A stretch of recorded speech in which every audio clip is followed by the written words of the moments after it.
Happy Friday, chikahan mga kapuso! Tomorrow is the day para sa fitness and fun na hatid ng Sparkle Run. Ang mga paghahanda ng inyong paboritong stars at ang mga dapat abangan, ichichika ni Aubrey Carampel. All set ang inyong paboritong Sparkle Stars para sa biggest fun run of the year bukas. Ang Sparkle Run. Ready to take the lead at hype up your warm-ups? Depende sa inyong category. Sina Ira Lopez, Bokwang, Ashley Rivera, Regine Tolentino at Gwen Zamora, pati na si David Semeral. Inilabas na rin ang official route maps at gun start schedule para sa mga lalahok. Ang Code Gray Stars si Christopher Martin at John Lucas, getting ready na raw sa takbuhan and to have fun. Ako gusto ko lang i-enjoy. Igagawin natin literal yung fun run. Ganun. I-enjoy lang natin yung buong nakasama natin mga kapuso natin na tatakbo din. Na ayun, sana safe lang din lahat makatapos.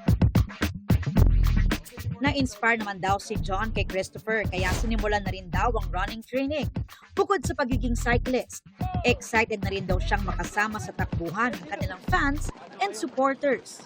Looking forward ako na makasama yung mga kapuso nating sumuporta sa aming lahat throughout our careers, the year, the shows. Kaya ayun, sana magka-banding kami doon.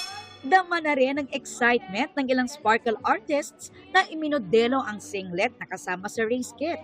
May finisher shirts at Sparkle Run finisher medals din para sa mga lalahok at makakatapos na runners. Jojoin din si Status by Sparkle artist at triathlete na si Ira Lopez. Siyempre, it's a nice way to bring people together through fitness naman, di ba? So excited kami dyan and we're complete. May mag-3K, 5 kilometers, 6.6, 10 kilometer, and of course, the 16 kilometers. So join tayo sa 16. Buong pamilya naman daw ang kasama ni Gwen Zamora sa 5K group category. I'm training already kasi my stamina is so-so. I'm excited though. We're doing the 5K run with my husband and my kids. Si Tim Yap, excited na rin. I'm running 10K. Ayan, sasabayan ko si Alden Richard sa pagtakbo ng 10K at marami pang mga kapuso stars.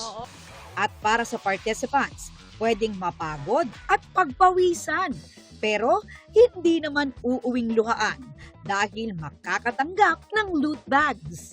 Aside from seeing your favorite kapuso stars, sparkle stars, ang mga nito, ang mga participants sa run, uuwing maraming mga bagbag at mga giveaway, paldong-paldo, sabi nga nila. Pwede pang humabol at mag-register. Gaganapin na ang Sparkle Run sa May 30 Sabado sa Quirino Grandstand. Aubrey Carampel, updated sa Showbiz Happenings.